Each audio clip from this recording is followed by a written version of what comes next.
The orange sky of New Jeju stretched wide over the colony fields. Hanel ran through the tall grass with the other children, her dark hair flying behind her. She was 8 years old and loved the harvest season. The air smelled sweet and the twin suns made everything glow. Teacher Minji called out to the children. 18 students were with her today, collecting flowers for the harvest festival.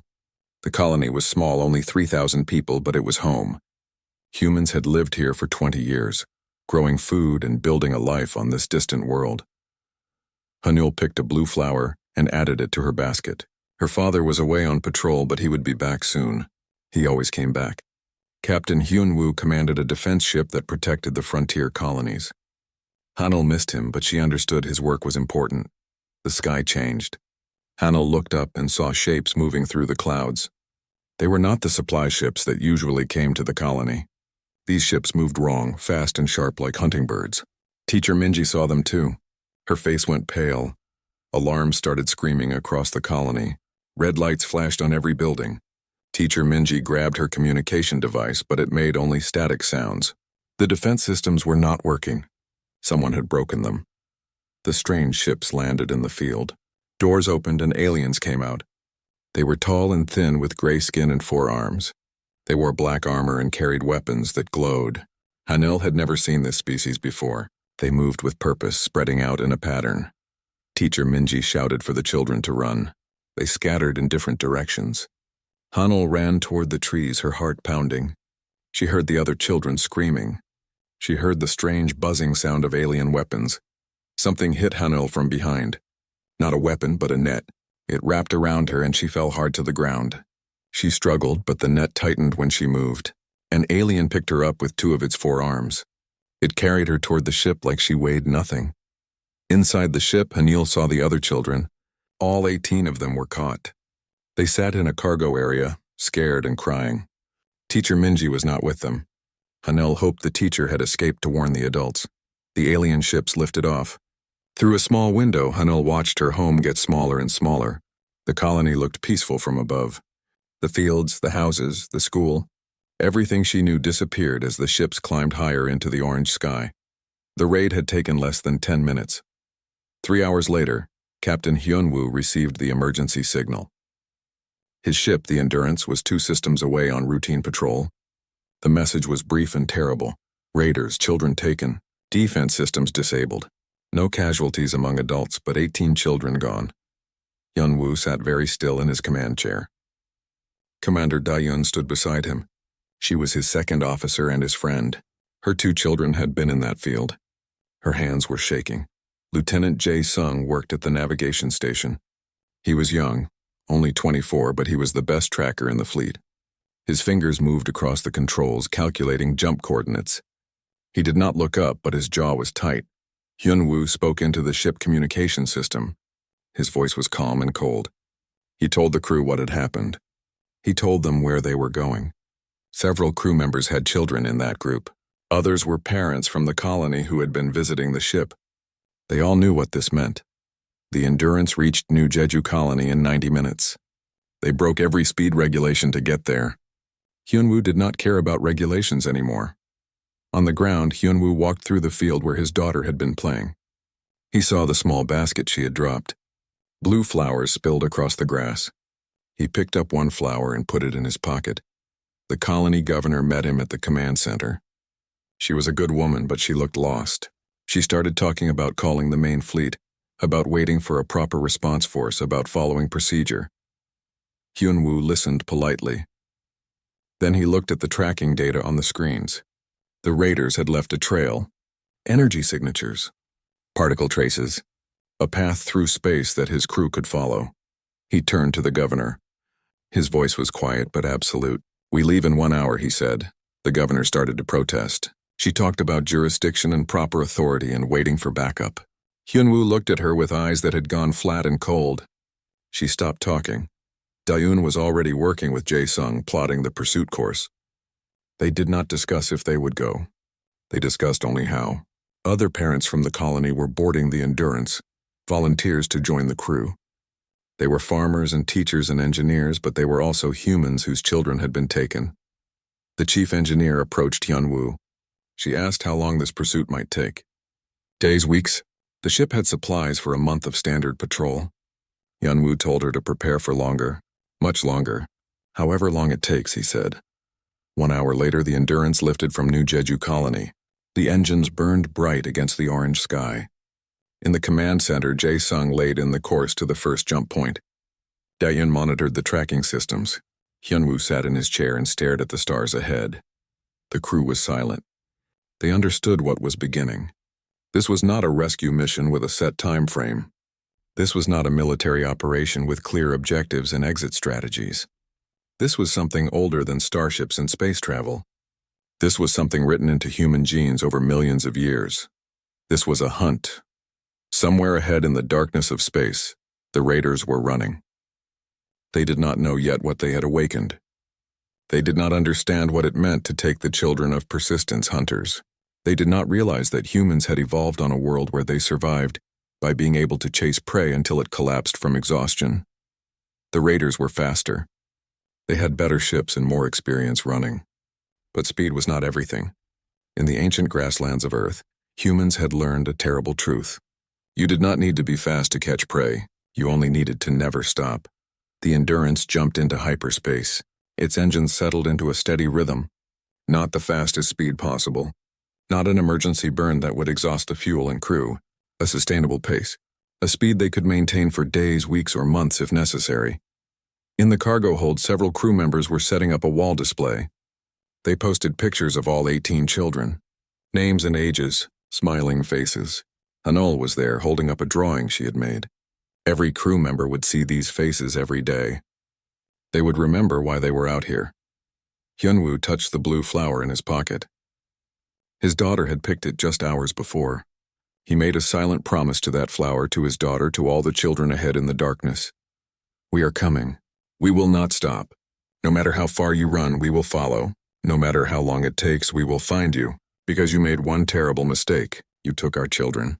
And humans never ever stop when you take their children. The hunt had begun.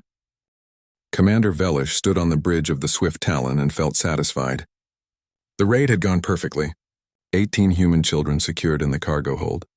No casualties on his side. The defense systems had been disabled exactly as planned. His crew had performed well. Velish was Thexian, a species that specialized in fast raids. His people had thin gray bodies built for speed, not strength. They struck quickly and disappeared before anyone could respond. It was how they survived in the dangerous regions of space. It was how they made their profit. The children would sell well in the outer rim markets. Humans were rare out here. Some wealthy families liked having exotic servants. Others wanted them for labor on remote stations. Velish did not care what happened to them after the sale. That was not his concern. His navigator reported their position. They had made 3 jumps already, putting them far from the human colony. Standard procedure was to jump at least 5 times in the first 2 days, changing direction each time. No one had ever tracked them through that kind of evasive pattern. In the cargo hold, Hanul sat with the other children. They were scared and some were still crying. The younger ones did not understand what was happening. The older ones understood too well. Hanul watched everything carefully. Her father had taught her to observe and remember. She noticed the guards changed every 6 hours.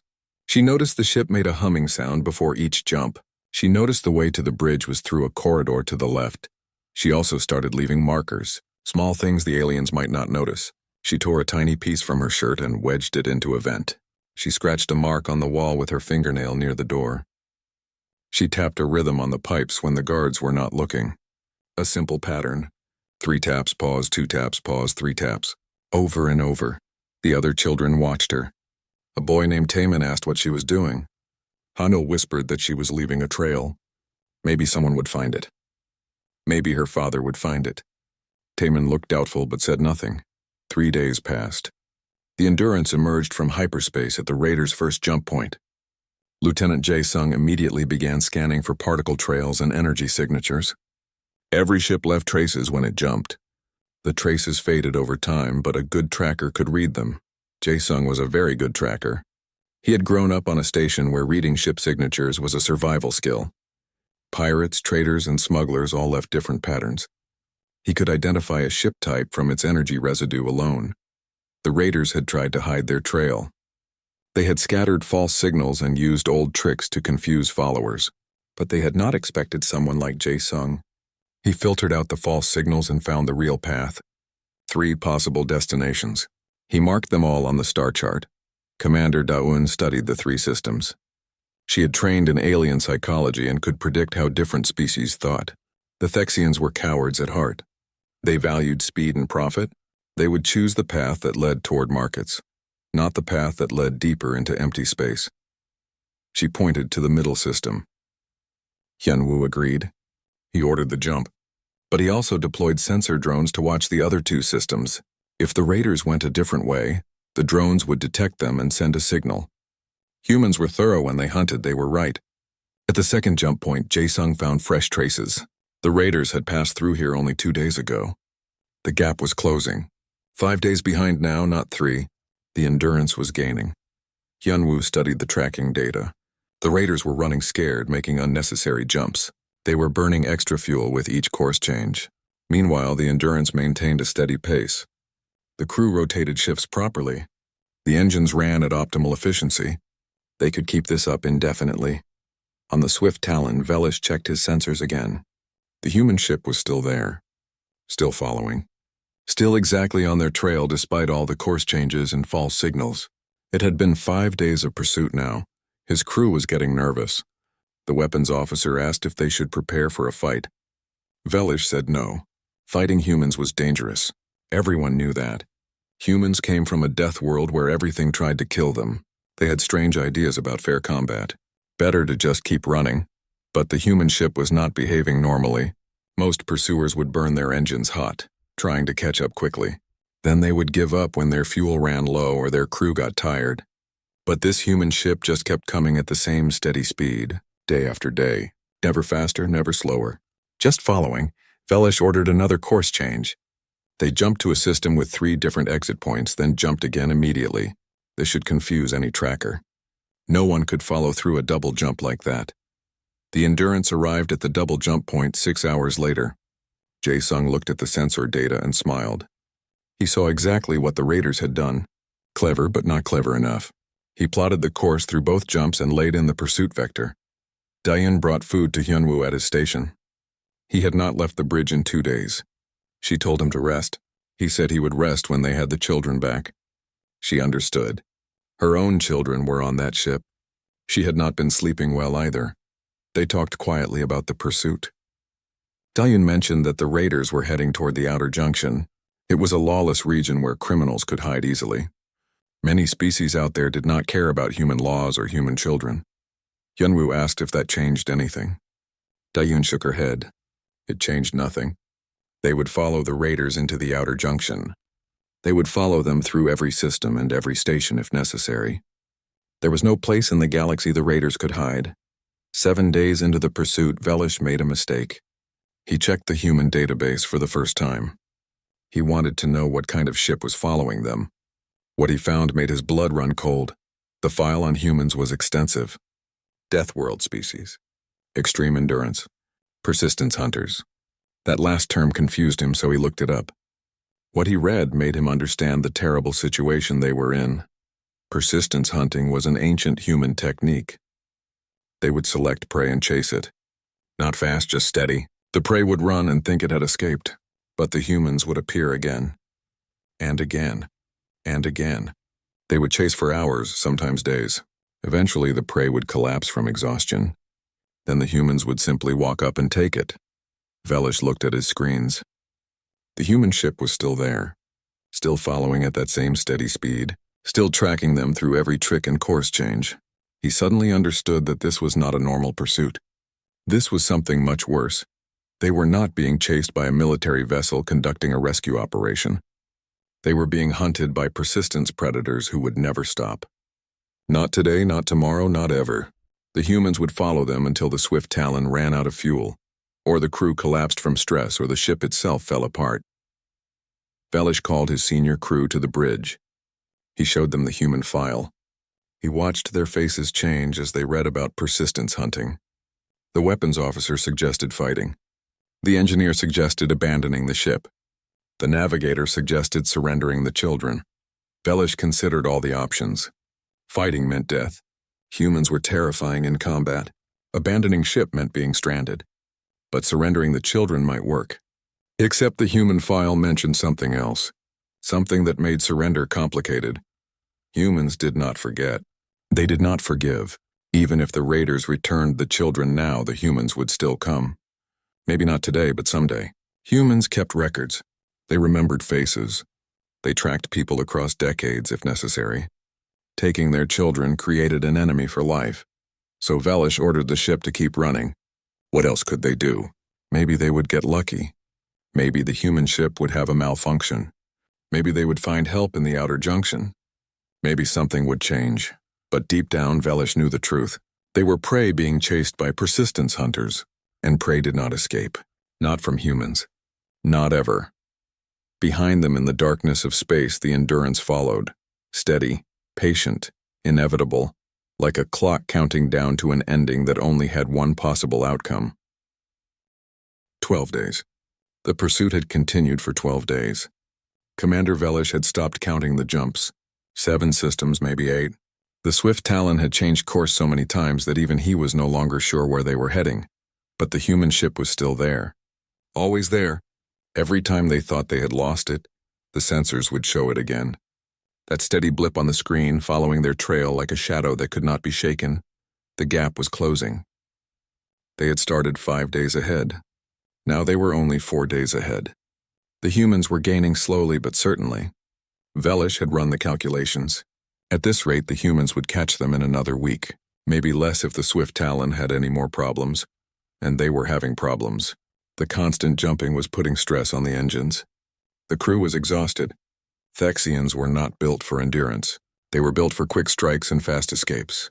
This long chase was wearing them down in ways they were not designed to handle. The engineer reported that 2 of the drive systems were showing strain. Nothing critical yet, but if they kept jumping at this rate, something would break. Velish ordered slower jumps to preserve the engines.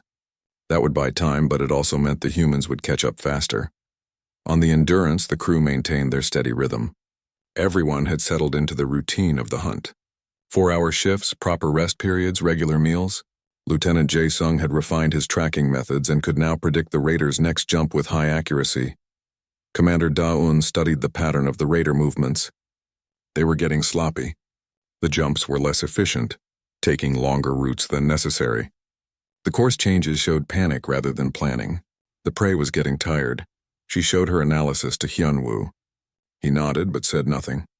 He had barely spoken in days. He spent most of his time studying the tracking data, calculating intercept points, planning for every possible scenario. The blue flower from his daughter stayed in his pocket. Sometimes Da-yoon saw him touch it, but his face never changed. The parent volunteers from the colony had integrated well into the crew. A farmer named Sang-woo was now helping with maintenance. A teacher named Bo-ra was assisting in the medical bay. They all worked quietly, efficiently. They all understood that every task they completed brought them closer to their children. In the cargo hold of the swift Talon, Hanul had taught the other children her rhythm. 3 taps, pause, 2 taps, pause, 3 taps. They tapped it when the guards were not watching. A quiet sound that traveled through the pipes. A message to anyone who might be listening. We are here. We are alive. Hanul had continued leaving her markers. Scratches on walls, torn fabric in vents, small items moved in patterns. She did not know if anyone would find them. But her father had taught her to always leave a trail. Even if rescue seemed impossible, you left signs. Because humans did not give up. Someone would come. A girl named Jiwoo asked Hanul if she really thought someone was coming. Hanul looked at her and said yes with complete confidence. Her father was out there. Other parents, too. They were coming. It was just a matter of time. On day 14, Velish made contact with other Thexian groups in the outer systems. He asked if anyone had experience dealing with human pursuit. The responses were not encouraging. One captain said he had been chased by humans for 3 weeks before surrendering. Another said she had lost her ship entirely. A third advised just returning the cargo and hoping the humans would be satisfied. But Velish had read enough to know that returning the children might not save them. Humans were strange about their young. They protected them with intensity that seemed irrational. Taking human children was apparently one of the worst crimes possible in human culture. The punishment was not death, but something worse. They would hunt you forever. Velish tried to contact potential buyers in the outer junction. Maybe he could sell the children quickly and disappear with the profit. But word had spread. Everyone in the criminal networks knew about the pursuit. No one wanted to buy cargo that came with a human hunting ship attached. The risk was too high. One buyer laughed at him. She said the whole Outer Rim was talking about it. Thexian raiders being chased across multiple systems by persistent humans. It was becoming a cautionary tale. This is what happens when you take their children. The humans never stop. Day 15 brought disaster.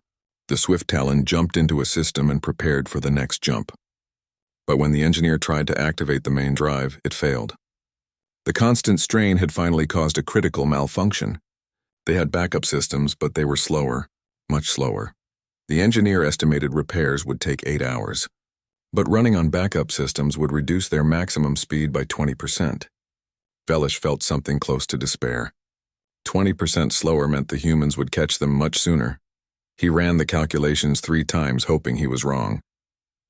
But the numbers did not change. If the humans maintained their current speed, they would achieve intercept in approximately 37 hours. A day and a half. That was all the time they had left. Velish gathered his crew.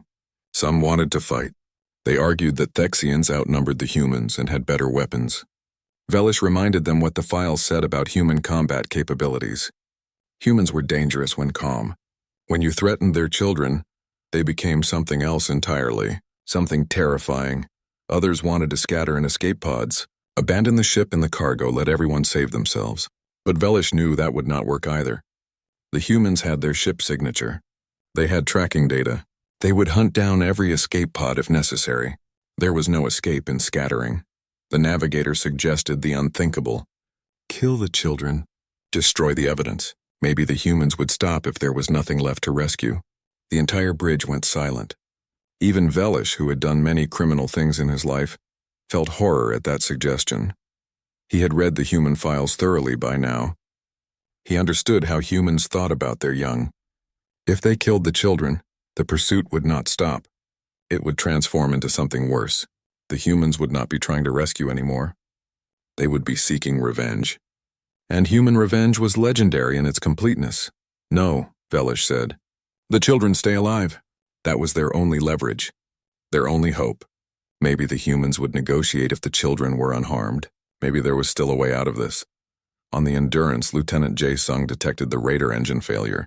He saw the change in their speed immediately. He calculated the new intercept time and brought it to Commander Da-un. She looked at the numbers and allowed herself a small smile. 37 hours. She brought the data to Captain Hyunwoo. He studied it for a long moment. Then he nodded once.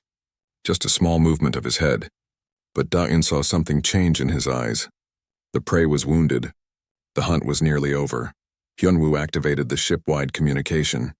He told the crew they would reach the raiders in approximately 37 hours. He told them to prepare for boarding action. He told them to check their equipment and rest well. When they arrived, he wanted everyone sharp and ready. In the cargo hold, the parent volunteers gathered around the pictures of their children. Sang-woo touched the image of his son. Bora looked at her twin daughters. Others stood quietly, each lost in their own thoughts. 37 hours. After 15 days of pursuit, they were finally almost there. The Endurance continued its steady approach. The engines hummed with their usual rhythm. Nothing had changed in their speed or course. They were simply following the trail, just as they had been doing for 15 days. Patient, relentless, inevitable. Ahead in the darkness, the Swift Talon limped along on backup systems. Velish sat on his bridge and watched the human ship getting closer on his sensors. He had tried everything. Every trick, every course change, every deception. Nothing had worked. The humans had followed through it all.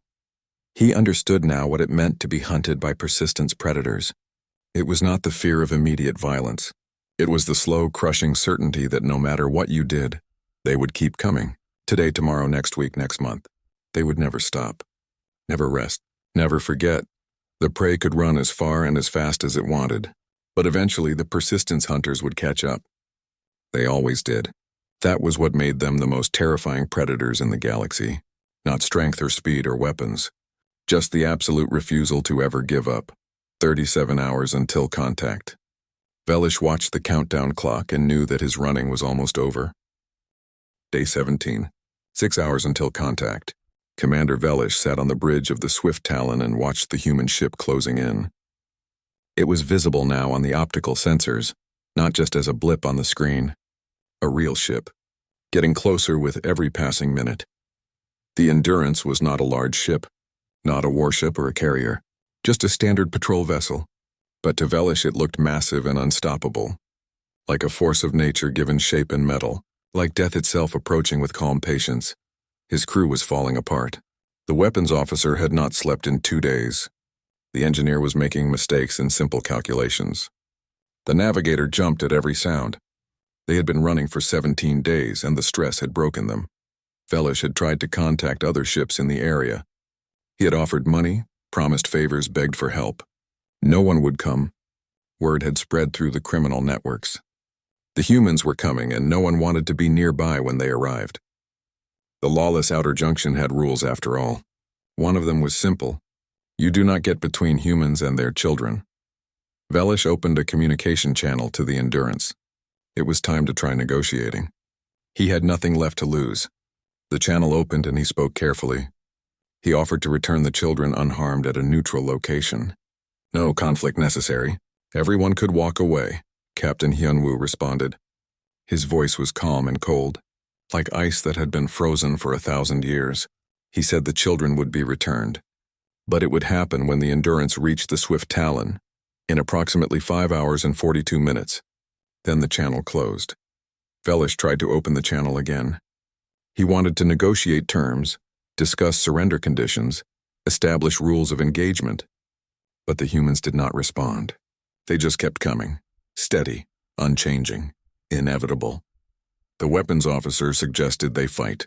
They could damage the human ship, maybe slow it down, create an opportunity to escape. Velish looked at the officer with tired eyes. There was no escape. There never had been. Not from the moment they had taken those children. A junior crew member made a terrible suggestion.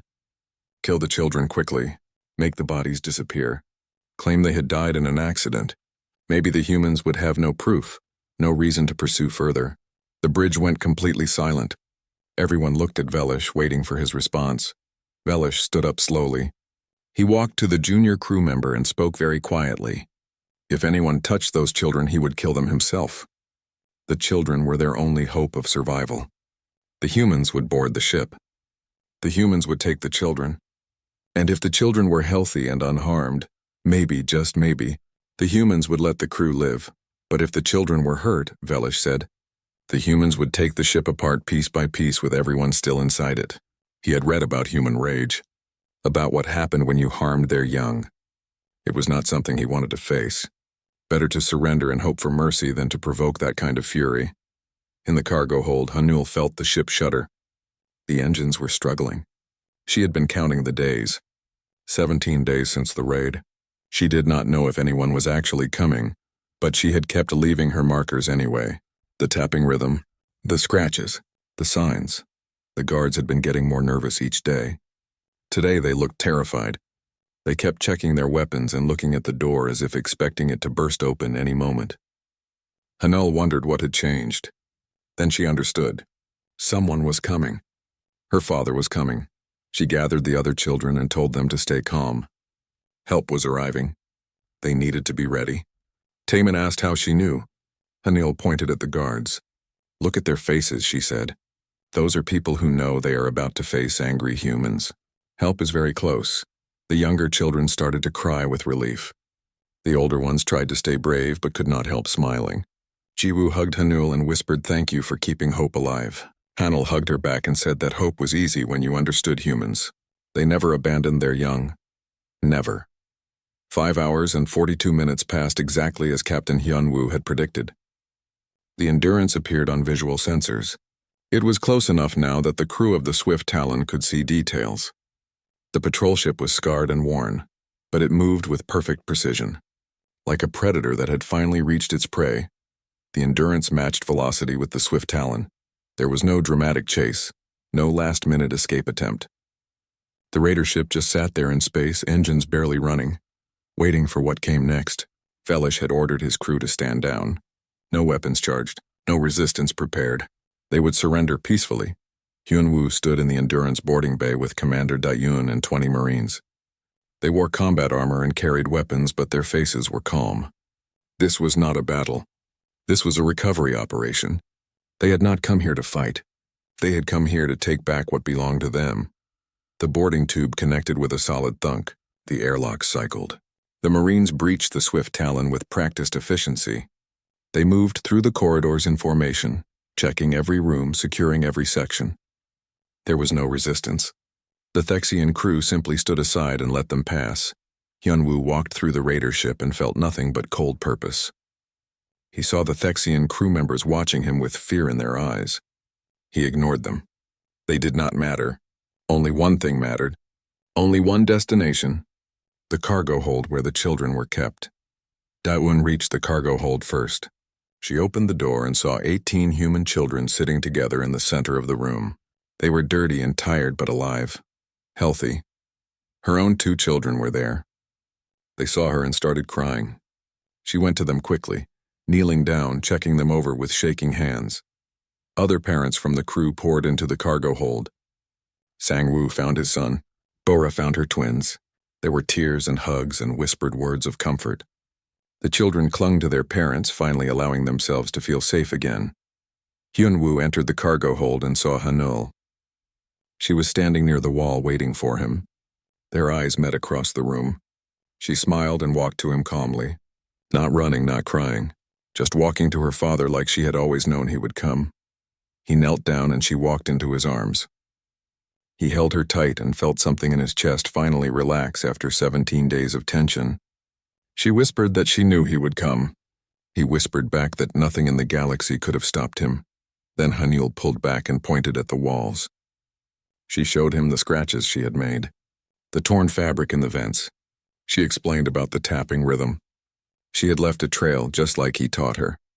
Even when she was scared, even when rescue seemed impossible, she had left signs for the hunters to follow. Hyunwoo looked at the markers his daughter had left throughout the ship. Small signs that most people would never notice, but a tracker would see them. A hunter would understand them. He felt something like pride mixed with sadness. She was 8 years old and had already learned one of the most important lessons. Always leave a trail. Someone will follow it. He touched one of the scratches on the wall and then looked at his daughter. Good job, he said quietly. She smiled and took his hand, ready to go home. The Marines escorted the Thexian crew into a secure section of their own ship. They would be taken back to human space for trial. Commander Velish watched the humans work with professional efficiency. No rage, no revenge. Just calm, methodical recovery of the children and processing of the criminals. Before Hyunwoo left the swift Talon, he stopped in front of Velish. The Thexian commander looked at the human and saw something in those cold eyes that made him understand how lucky he was. Lucky that the children were unharmed. Lucky that he had chosen to surrender. Lucky to be alive. Hyunwoo spoke one sentence. Remember this day? Then he turned and walked back to the Endurance, his daughter's hand in his. Behind him, Velish stood in the corridor of his captured ship and knew he would remember. Everyone would remember. The humans had hunted them across 7 star systems in 17 days. Hunted them with patience and precision until there was nowhere left to run. The prey had been caught. The children were safe. The hunt was over. But the message was clear to anyone who heard this story. Do not take human children, because if you do, they will come for you. They will follow you across the galaxy. They will never stop, never tire, never forget. And eventually, no matter how far you run, they will find you. Because humans are persistence hunters. And persistence hunters always catch their prey. The Endurance returned to New Jeju Colony 8 days later. There was no need to rush anymore. The children were safe. The raiders were in custody. The crew took the journey at normal speed, letting everyone rest properly for the first time in weeks. The children adapted quickly. They played in the common areas of the ship. They ate in the mess hall with the crew. They were resilient in the way that humans always seem to be. 17 days of captivity had scared them, but it had not broken them. They were already laughing again, already making plans for when they got home. Hanul spent most of her time with her father on the bridge.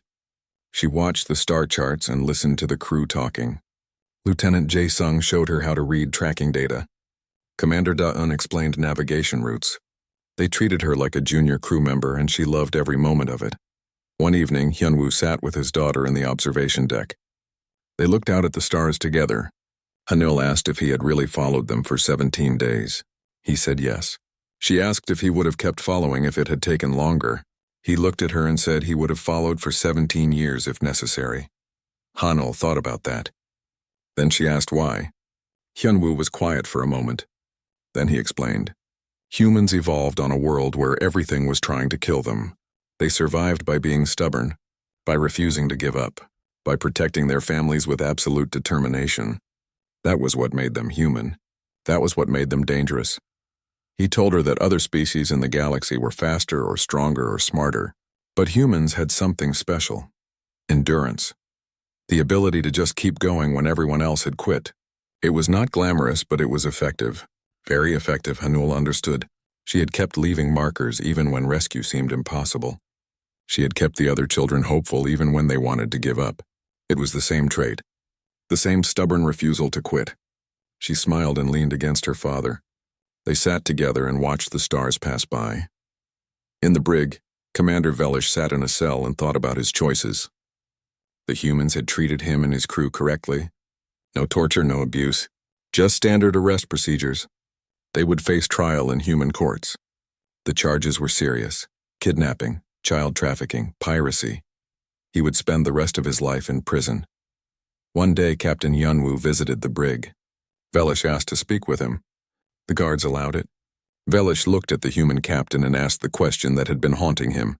Would you really have pursued us forever? Hyunwoo looked at him with those cold, flat eyes. Yes, he said simply. We would have followed you to the edge of the galaxy if necessary. Across every system.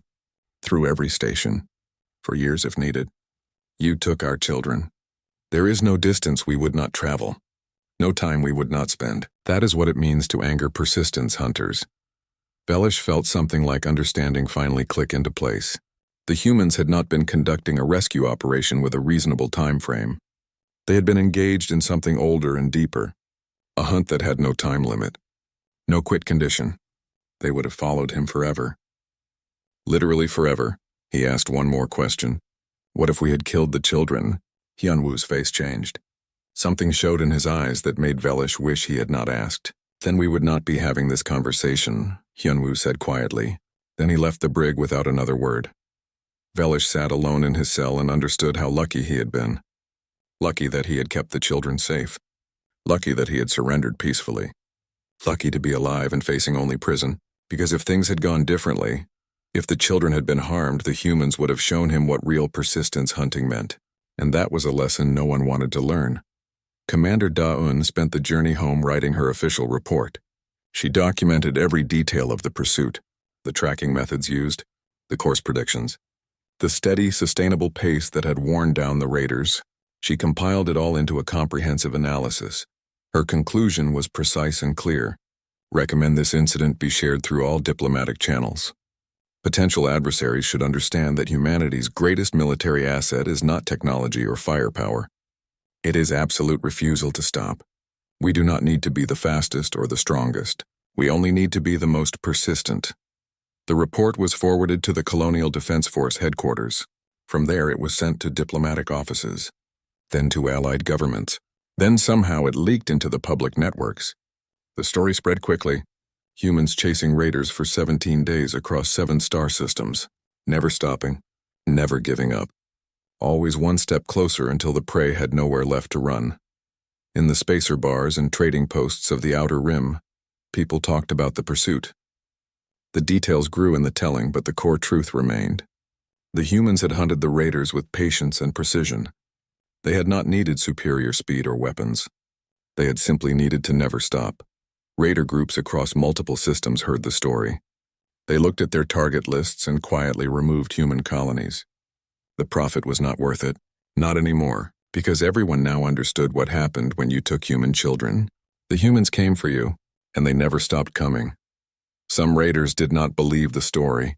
They thought it was exaggerated, propaganda. Impossible for any species to be that determined. Those raiders continued targeting human settlements. Within a year, every single one of them had been caught. Some after days of pursuit, some after weeks. One group was hunted for 43 days before they finally surrendered. After that, the lesson was learned. Do not take human children. The rule spread through every criminal network in the galaxy. It was added to the unwritten codes that kept the lawless regions functioning. Some things you did not do. You did not cheat the trade guilds. You did not anger the warrior clans. And you absolutely did not take human children. The Galactic Council reviewed the incident during their quarterly meeting. The human representative presented Commander Dayun's report.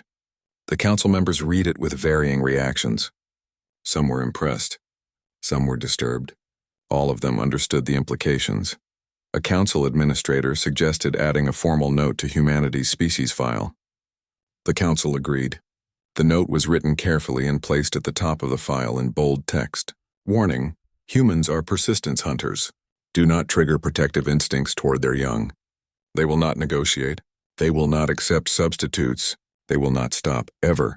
Some council members argued the warning was unnecessary. Surely any intelligent species would understand not to kidnap children. But the human representative pointed out that intelligence and wisdom were different things. The warning stayed. The Endurance arrived at New Jeju Colony to a celebration. The entire settlement turned out to greet them. Parents reunited with children. Families held each other and cried with relief. The orange sky seemed brighter that day. The air smelled sweeter. Home felt more precious than ever before. Hanul walked through the fields where she had been taken. The grass was still tall. The flowers were still blooming. Everything looked the same, but it felt different now. She understood things she had not understood before. About persistence. About family. About what it meant to be human. She picked a blue flower and brought it to her father. He took it and smiled. It was the same kind of flower she had been collecting when the raiders came. The same kind he had put in his pocket 17 days ago. He added the new flower beside the old one. Beginning and end. The completed hunt, life returned to normal on New Jeju Colony. Children played in the fields again. Adults worked the farms and maintained the settlement. Supply ships came and went. The orange sky glowed peacefully overhead. Everything was as it had been before. But something had changed. When trade ships passed through the system, their crews looked at the small frontier colony with new awareness. They had heard the story. They knew what had happened here. They knew about the pursuit and the rescue. They treated the colonists with a mixture of respect and caution, because they understood the truth that now spread through every spacer bar and trading post in the sector. Those were human children playing in those fields. Those were human families building a life on that distant world, and if you took them, if you threatened them, if you harmed them in any way, their families would come for you. They would follow you across star systems. They would track you through every jump and course change. They would pursue you for days, weeks, months, or years. They would never stop, never tire, never give up, because that was what Deathworlders did. That was what persistence hunters did. Humans were not the fastest species in the galaxy. They were not the strongest or the smartest. But they were the most stubborn, the most determined, the most absolutely unwilling to quit. Evolution had made them that way. Millions of years of surviving on a world that tried to kill them had carved persistence into their very genes. And now the galaxy knew. Humans protected their young with intensity that bordered on terrifying. They would pursue threats with patience that seemed infinite. They would hunt prey until it collapsed from exhaustion. They were persistence hunters. The best persistence hunters the galaxy had ever seen.